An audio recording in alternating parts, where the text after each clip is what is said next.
सिस्ट्रोलॉजी के ऊपर भी आपने खासी तनकीद की। हाँ। उनकी मेरा ख्याल वालदा ने आके आपको खासा तनकीद का निशाना बनाया कि हमारी बच्चियां काम कर रही हैं तो करने दें। हाँ। गरीब के घर का चूल्हा जल रहा है तो डॉक्टर अफान को क्या। अच्छा, आपको आज एक बात मैं कैमरे पर डिस्क्लोज कर दूं। अरीब को पहला मुबारकबाद का मैसेज उसकी बेटी पर मैंने भेजा था, राइट।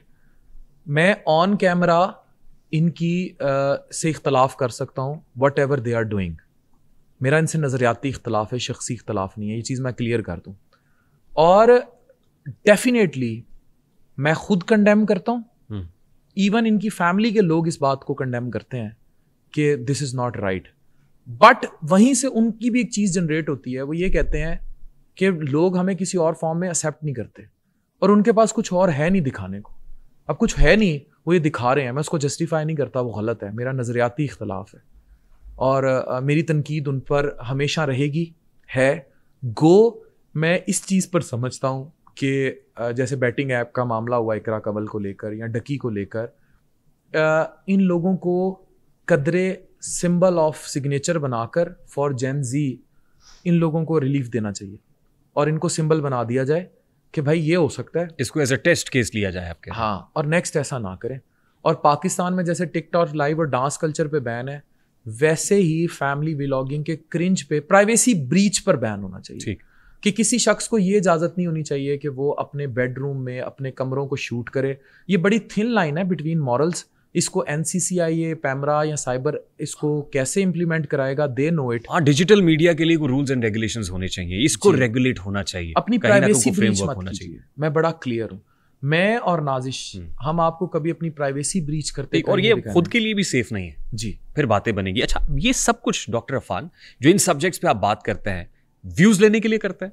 देखिए, अगर मैं सिर्फ व्यूज लेने के लिए करूं तो व्यूज लेने की बात को हम एक्सेप्ट इसलिए करेंगे क्योंकि everyone want publicity and to be showed off. ठीक है, मैं ये चीज सिर्फ व्यूज लेने के लिए नहीं करता।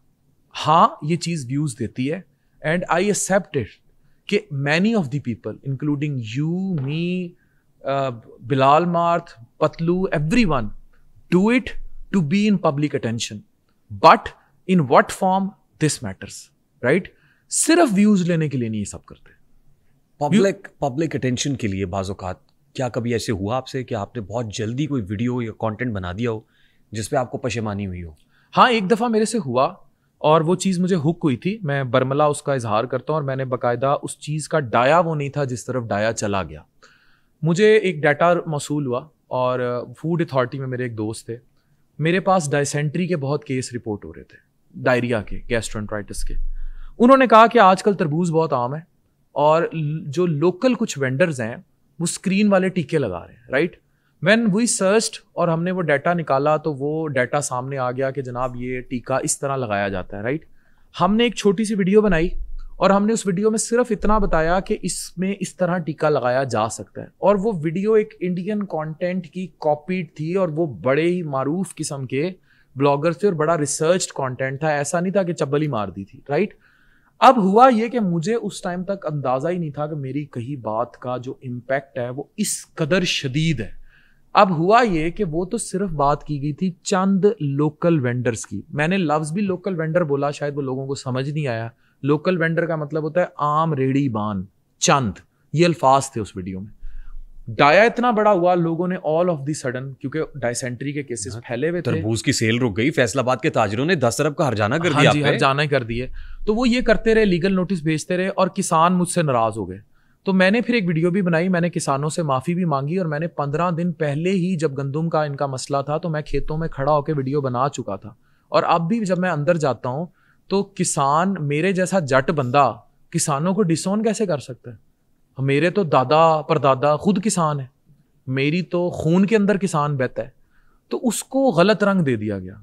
ये वो मॉन्गरिंग है सोशल मीडिया की, या ये वो कंट्रोवर्सी है जो मुझे बुरी लगती है, हॉन्ट करती है, कि बात का मकसद और डाया बड़ा कम था तो हासिदों ने लेकिन आप ये समझते हैं कि this could have been avoided, यानी अगर उसके ऊपर पहले बेहतर रिसर्च हो या कुछ टाइम मिलता आपको तो वो नहीं करना चाहिए था? मैं ये नहीं कहूंगा कि वो नहीं करनी चाहिए थी। मुझे ये लगता है कि जब हमने वजाहतें दे दी थी, चीजें एक्सप्लेन कर दी थी, तो उसको इतना खींचा नहीं जाना चाहिए था। तो उसमें हासिदीन बहुत कूद पड़े थे और उसमें बहुत बड़ा आंसर मैंने आपको बताया फ्लोटिंग ऑन वाटर वाला भी था। तो वो उस चीज़ को बहुत एग्जिजरेट कर दिया गया, और ज़ाती तौर पे मुझे उसका कोई नुकसान नहीं हुआ, लेकिन जिन लोगों का उसकी एग्जिजरेशन की वजह से नुकसान हुआ, जिन किसानों का, और उन लोगों की वजह से जिन्होंने व्यूज़, और even it was for views for everyone, जो नुकसान हुआ उस पर मैं पहले भी माफ़ी मांग चुका हूँ, मैं अभी माफ़ी मांगता हूँ। तस्लीम करना बड़ी बात है और गलती तस्लीम करने वाला बड़ा होता है। मैं अभी भी माफ़ी मांगता हूँ। एक अपॉलॉजी आपने मारिया बी से भी की थी। हाँ, मैंने बिल्कुल की थी। अब उसकी भी मैं आपको रीज़न बताता हूँ। मारिया बी इज वो LGBTQ वाला इशू था। Maria B is very personally respected to me. I am in person contact with her and I have very good terms with Maria B. ये मैं कैमरे पे डिस्क्लेमर दे दूँ। और मैंने ये जो अपॉलॉजी कैमरे पे की थी, ये मैंने उनके सामने जाके भी की। रीज़न क्या थी? LGBTQ में हमें एक चीज़ इशू हुई कि ये बाहर इस तरह दिखाती हैं, लेकिन जब पाकिस्तान में बात होती है तो ये LGBTQ को बहुत कंडेम करती हैं, राइट? मेरा यूथ क्लब में मोहम्मद अली होते हैं जी, मेरा बहुत अच्छे दोस्त हैं। उनकी मुझे कॉल आई, उन्होंने मुझे कहा अफान, मारिया बी अगर थी तो अब ऐसी नहीं है, things are changed now and she support many of these transgender groups for many noble causes, और शी डू चैरिटी अलॉट। अभी फ़लस्तीन के लिए उन्होंने बड़ा काम किया। अच्छा, मैंने ये सोचा, मैं अपनी ना मामा से बहुत मशवरे करता हूँ, दो she is not a social media person but professor हैं, पढ़ी लिखी है। मैंने अपनी अम्मी को कहा, मैंने कहा मामा मुझे लगता है ये ना मुझसे गलती हो गई है। मामा ने कहा क्या करना है? मैंने कहा मैंने अली से कहा मैं मारिया बी से मिलूंगा। अच्छा, मारिया बी से मुलाकात तो फिर आगे चल के हुई, लेकिन मुझे उस रात नींद नहीं आई जिस दिन अली का मुझे वॉइस मैसेज आया। सुबह मैंने अली को कॉल की, उसने मुझे कहा वो यूं चैरिटी करती हैं, वो इस कॉज पर बात कर रही हैं, इस ट्रांसजेंडर को सपोर्ट किया है। तो पहले रहा होगा when she was in start of her brand, now the things are like this. ठीक। फिर मैंने कैमरे पे माफ़ी मांगी मारिया बी से, और वो मुझे इन पर्सन एक हम फ़लस्तीन के जो फंड रेजिंग थी उसकी कॉज में थे, ये मैं बैठा था, वहाँ मारिया बी बैठी थी, कुछ और भी बीच में सेलेब्स बैठे थे। तो उनकी जो मैनेजर थी, मैंने अपने मैनेजर को कहा, तो वो खातून थी, मैंने उसको बुलाया, मैंने कहा बेटे मारिया बी से तो मिलवा दें। मुझे कहती है आपने पिक्चर लेनी है? मैंने कहा नहीं, पिक्चर ही तो नहीं लेनी। तो कहती अच्छा। वो मुझे जब सामने लेके गई ना, मैंने लिटरली मारिया बी के सामने जाके यूं किया था, मैं कहा आई एम सॉरी, मुझे पता नहीं था। और उसने मेरे हाथ पकड़े and she accepted like a mother accepting someone, and this was, मुझे लगता है अगर वो मोमेंट कैप्चर हो जाता तो फिर दुनिया समझती कि हम अंदर से कैसे हैं। तो मैंने माफ़ी मांगी। लेकिन मैं इस प्लेटफॉर्म की वसातत से आपकी मौजूदगी का फ़ायदा उठाते हुए, ये बड़ी बात होती है, अपॉलॉजी करना, गलती तस्लीम कर लेना बड़ी बात होती है, और बड़ा आदमी ऐसा करता है।